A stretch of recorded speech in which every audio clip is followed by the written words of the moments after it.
Hi to all, मैं हूं doctor रचना मुन्ना, आपकी गायनेकोलॉजिस्ट, और आज मैं आपसे बात करना चाहती हूं पीरियड्स में होने वाले ब्लड फ्लो के बारे में। पीरियड का अमाउंट यानी कि आपका कितना ब्लड आपका नॉर्मल होता है जाना और कितना एबनॉर्मल होता है जाना।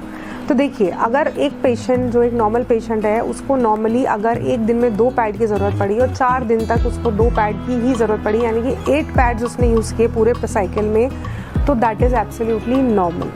अब ये जो पैड्स होते हैं इनका साइज़ भी वेरी करता है और आपकी ब्लीडिंग का अमाउंट भी वेरी करता है। नॉर्मली अगर हम माने तो 80 ml जो आपका ब्लड लॉस होता है पीरियड्स के दौरान, वो that is normal, absolutely normal. लेकिन ये जो अमाउंट होता है किसी किसी पेशेंट में हो सकता है 50 ml भी हो, या फिर किसी किसी पेशेंट में हो सकता है 100 ml भी हो, and that is also absolutely normal. यानी कि अगर आपको पूरे पीरियड्स में आपको 4 to 5 पैड्स अगर आप यूज़ कर रहे हैं तब भी आप ठीक हैं, और अगर आप पूरे पीरियड्स में आप 10 to 12 पैड्स यूज़ कर रहे हैं तो भी आप ठीक हैं। लेकिन अगर आपको ऐसा है कि आपको पूरे पीरियड्स में आपको सिर्फ 2 पैड यूज़ कर रहे हैं या फिर 2 से भी कम पैड यूज़ करने वाले हैं, तब आपको दिखाने की ज़रूरत है आपकी गायनेकोलॉजिस्ट को, and this condition is known as oligomenorrhoea.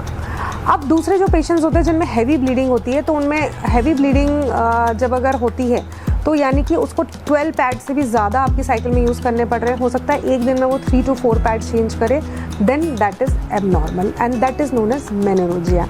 इन दोनों ही कंडीशन में आप अपने गायनेकोलॉजिस्ट से विजिट करिए या फिर आप हमारे पास आइए, हम आपको पूरी अच्छी तरह से गाइड करेंगे। Thank you so much.